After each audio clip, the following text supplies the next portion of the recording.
this is the Entrepreneur's PR, Esther Educhumua, the host for the Entrepreneurship Journey program.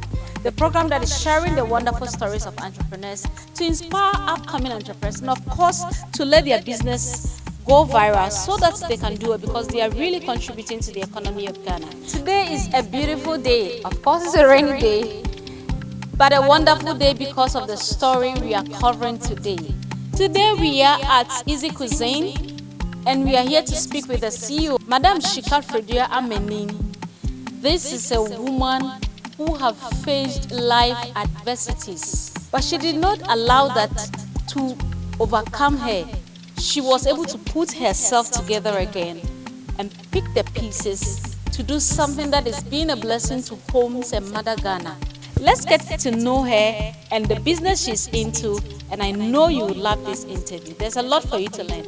Come along with us. You're very welcome, Madam Fredia Amenin, to the Entrepreneurship Journey program. Can we know a little bit about your growing up and then your educational background? My name is Fredia Amenin.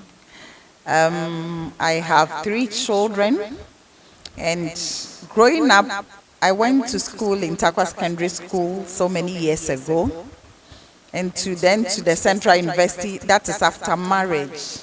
And then after having my last born is when I went to the Central University to do marketing. So I did first degree in marketing. But I had been in the printing industry all these years. About 3 years ago, I entered the agro business. Have you worked in the corporate field, working for someone, or the printing business was for you as well? The printing business was for me and my husband. So all along, I have been working on my own with my husband for a very long time. And about 10 years ago, I was on my own. I lost him, and I continued the printing business. I'm still in it, but I'm more into the agro business now, which I started about 3 years ago. So where did you pick this entrepreneur trait from? Is it from your mom or dad? Thank you. This entrepreneurial skill had been in me. I believe the trait was from my parents. And although I'm somebody who likes office work a lot, growing up, I always say I want to work at the bank, I want to be dressed in an office and all that. But it just happened one day, sitting in my sofa here, and it just came to me. Don't you think that when you go into the production of ginger, garlic, and all that, women will like it? And I just said yes. So I started thinking about it. I discussed with other people. I'm a Christian anyway, so I spent some time in prayer to be sure I'm not making a mistake. After that, I looked for competitors who are already in this field. I saw 1 or 2, and I realized that exactly this is what I want to do. But mine was a paste form. So 3 years ago, I started with raw ginger in a plastic jar, frozen. I think the first one I did was about 70 pieces. And with time, it had grown to various quantity. And now, last year, somewhere June, we started with the canned ones. We went full, that is production, full production. I employed workers. And as of now, we are doing a full production in the canning, and we are looking forward to add sachets. That's amazing. So did you go through some basic training to know how to do this, or you just started? It's so interesting. I never went through any training. It just came. And the idea, every good and perfect gift comes from God. So when it came, I was wondering, where do I start from? How do I go about it? But because I spent time just listening, talking about it to people here and there, when I wanted to start, I was wondering, how am I going about the ginger? Am I going to peel everything from the scratch? Look at garlic. The peeling is another tedious thing. But when I started, fortunately or unfortunately, I met a cousin of mine. She works with the caterer. And so how they go about the ginger, she also mentioned it to me, and how they go about the garlic. So it made it a bit easier than what I was thinking I was going to do. So one way or the other, there were some level of coaching. Yes, some as level of to coaching. how came. to go Yes, about it. yes. Is there something about your life as a woman that inspired you to do something that will benefit women? I'm a lady that likes cooking when growing up. I like being in the kitchen, cooking, spending time. I can spend the whole day doing cooking. But when the idea came, one thing that came to me was the career women. They don't have time to peel the ginger. They don't have time to peel the garlic and all that. So I realized that it would be a simple way of cooking. It's time consuming. They can work fast in the kitchen and not spend the whole day at the kitchen. So that passion was already there. And the thought of health. Most people are scared of spices because of preservative, monosodium, and all that. So when it came to me, I told myself I'm going to give this as an organic product, a product that people will cook with it and get satisfaction, which will not bring them any side effect. So I had that behind my mind, and that is how I came by it. So I do not add any preservative, I do not add any salt, and I do not add any monosodium. And day by day, it's enhancing and going better. This, we call it soft life. Making life easier. Yes, making Because life you easier juggle, for every man and exactly. woman. Yes. You know, women, you juggle between family, children, your work, That is and it. you have to deliver everywhere. Everyone is demanding your attention. And sometimes by the time you get to the kitchen, you are so exhausted. That is it. Thank you for this. So, when you got the idea and now you were sure that you want to do it, what were some of the first steps you took starting the business? The first step I took was I was already a printer. I mean, to print and designing and all that. So during my interview with workers, the designers I want to employ, I tried to create a label. That was how I started, to create a label. So I was looking at other competitors who are already in the field. And because I'm a designer and I know what I wanted, I was trying to create something unusual. So I came out with various designs because it was an interview thing they were working on. And then I was looking at other competitors to their work to see if mine will come out better. So that is the first thing I looked at. Then I went to look for the bottles, the plastic bottles. I still do them because some clients prefer the frozen ones. They are fresh and it doesn't go through sterilization. So I looked for the plastic bottle. But the interesting part of it, from the onset, there was no money to even buy the plastic bottle. I will go, I don't have money. The next time the bottle is available, the money is not there. And when the money is ready, the bottle is not available. So I kept on going through this. Whilst I have designed something there. So one day I had it, they called me, it was available, I bought. And I decided to fold up the printing aspect and come home, do everything at home. So I just folded the printing aspect, which was very demanding. I get up in the morning, go to the office and all that. So the printing was on a low ground now, although I do it. And then I jumped into this. So that is how I started. So that brings me to the very important question I know someone is asking. How did you raise money to start the business? Very interesting. When I was folding up the printing industry, because I was into designing, photocopy, t-shirt printing and all that. And so I was asking myself, can I make it coming home? Is it possible? But with the Christian foundation, I know my foundation is Christ. And so if he has brought me that far, what can't he do? But the fear was there. As human, the fear was there. So I started with just about 200 to 500 cedis. That's what I started with. And gradually, it has expanded to some extent. Wow. What is the name of your company? Our name is Eazzy Cuisine. Eazzy Cuisine. So you started production right from your home, or you've rented a warehouse? No, I started from my own kitchen. Wow. That is where I started from. That is where I peel the ginger and do all the production and You pack. peel with your hands? Yes, we do everything with our knife and all that. The process is very demanding, very demanding. When you come and meet us in the process, you might not like to do this work. It's very demanding and it takes a lot of strength out of you. But at the end of the day, when you get the fulfillment, customers, they need it and they get it. That gives you a special fulfillment as well. So I started from my kitchen and now I've added my garage. And I'm trying to expand at the back of my house. I have a space there for a bigger factory. Do you plan in the near future to add certain, machines to help with the peeling, to lessen the stress in the process? Yes, I have checked the prices and all that. So the washing, the peeling is what is demanding now. But we have, at the moment, we have our grinding machine. And then we have our sterilization machine. So it makes it easier. We do our own coding and canning. How many workers have you employed? Okay, I started with 3.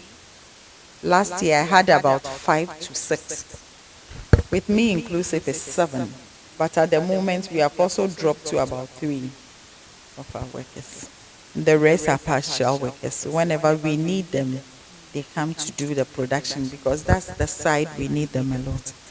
And we had marketers too, but we are yet to get very good marketers to do marketing for us. So we do it ourselves on social media and other places. Can you mention the product lines that you have? Yes. We have about 12 variants for the spices, the natural spices. We have chicken spice. For the chicken, we use, with all this, we use natural products in Ghana. And so for the chicken, we have as far as akoko besa, that leaf akoko besa in it. We have the meat spice. We have the tilapia, which goes for every fish as well. We have ginger and garlic spice. And then we have kelewele spice. We have red chili pepper. We have green pakushito. We have onion paste. And then we have pork for spice, because when you look at pork in the system, mostly we don't have the pork spice. Wow. This is the first time I'm seeing a spice made especially for pork. Pork lovers. The pork spice. We have the canned and the frozen one as well. And for all the spices I mentioned, we have tomatoes. With ours, we don't add any adjectives. They are all raw tomatoes. And then that is how far we have. We have pure ginger as well, raw ginger. We have raw garlic. Although we have ginger and garlic, we have garlic as well. So the tomato one, is it tomato lumps are in it, or this one is fully blended? These ones are fully blended, and very soon we are coming with the lamb, because clients are asking for them. Amazing. Do you export, or now your market is locally in Ghana? For now, I've been sending some to US and London, but I haven't had, I wouldn't say it's export, because I'm just trying to create awareness in London and US. So they try to sell so that people will know there is a product like this in the system. And are you part of any organization that assists with exportation? We have GEPA, but they haven't, for the export, we are yet to get to them, and there haven't been any opportunity yet. And we belong to Ghana Chamber of Commerce, we belong to GES, but so far so good. 3 years now since you started the agribusiness. What are some of the challenges you face and the motivating factor that keeps you going? The challenge I faced, we have been facing, is Ghanaians, when you are introducing a new product to them, it's a bit difficult. When you go to the market, the women will tell you, go to the TV. Ghanaians don't buy product, they buy the TV advert. So most often than not, that is a big challenge to us. Some of them will tell you, "Ukoye advert on Kwandia, we will come and buy it," because the customers will come and ask of that product. But if you don't advertise, they find it difficult to take the products. Trying to get, let's say, distributors Yes, on the getting market. distributors and seller as well. That one is not bad. Still selling. We sell to family and friends. At the moment, we have our product at Eazzy Bank, their shop, and then we have our product at Food Research also. So the main challenge you face is accessibility into the market, That is getting the our challenge. distributors. That is our challenge. And we also have finance challenge.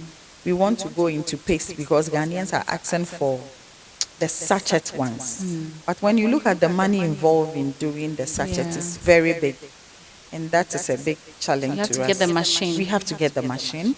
And we also have to put money into the sachets.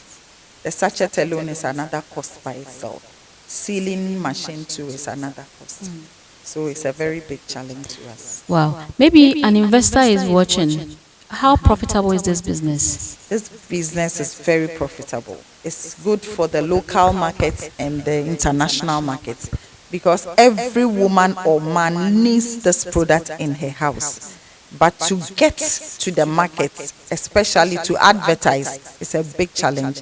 You go to the TV stations and they mention very huge monies before you can advertise. And so we need investors to invest into this product and they will never regret investing into it. So if we ask you to put an amount as the value of your business, what amount will you say as of now? As at now, I will say 5 billion. 5 billion. Which is 500,000. Amazing. We eat every day. And once this product is out there, every home will have it. So you will see their numbers in the description below. Please pick it and Madam Shikafridua Amenin will be ready to discuss with you. How do you manage stressful moments? I love singing and I love relaxing in my chair and just reflecting. What can I add? What can I take out? Although sometimes you realize that it's very demanding when there is pressure for production. We produced just some few days ago. And that time is full of stress. You want to make sure that your workers do the right thing. The production line is going the way it should. But in the mix of them, I'm somebody who relaxes and just relax and reflect and see which way forward. What can I do better and what can I drop? That is how I handle my stress. Do you have a mentor or a group of people that take inspiration and motivation from time to time? I have some few friends and I talk to them, some few family relations. So sometimes when it is beyond me, I just call them and ask. I talk to them, they will advise. I have a son who is not my biological son, but he's in the field, the same field. And so I talk to him, he will encourage and just counsel you that go about it this way, let's pass it. That's all about it. Do you still rely on your knowledge as, let's say, a woman who knows how to cook, or periodically you take courses to make you better? I've been doing a lot of course with GA, Chamber of Commerce as well. And so they give us a lot of training in various grounds. At the moment, Eazzy, through Empretech, are also giving us various trainings, and it's helping us to do better. One thing that scares us a lot have been the tax part of the work, when you realize you are not really making what for you to put in the taxes. But this time they have made it easier. You're able to do your calculation well, and then you take it to them. So they wouldn't overstress you with what you haven't done, but you pay what is due you to pay. They have given us enough information and it's helping. And we have also visited these exhibitions and all that. We meet other competitors, we talk about it. And we have various platforms that help us to discuss whatever we need to discuss. You are still on the Entrepreneurship Journey program. Today we are with Madam Shikafridua Amenin, the CEO of Eazzy Cuisine, and they are into natural spices made with products sourced right here in Ghana for the busy career woman out there to make life easier. They understand that your work and family is stressful, so you don't need to add to the stress in the kitchen. You can pick their numbers in the description below. You get your assorted, fresh, organic spices made right here in Ghana. If you are outside Ghana and you're watching, they can still deliver to you. Wherever you are in the country, they can still deliver to you. If you are here for the first time, you're welcome. We thank you so much for believing in us and always coming back. Please subscribe, share the video, let it go viral. Let's support entrepreneurs because they are really contributing to the economy of Ghana. This business has employed about 3 workers right now. There used to be more than that. So imagine the number of unemployment that is being reduced day by day by entrepreneurs. So let's help entrepreneurs sell their businesses and their products out there so that they can continue to support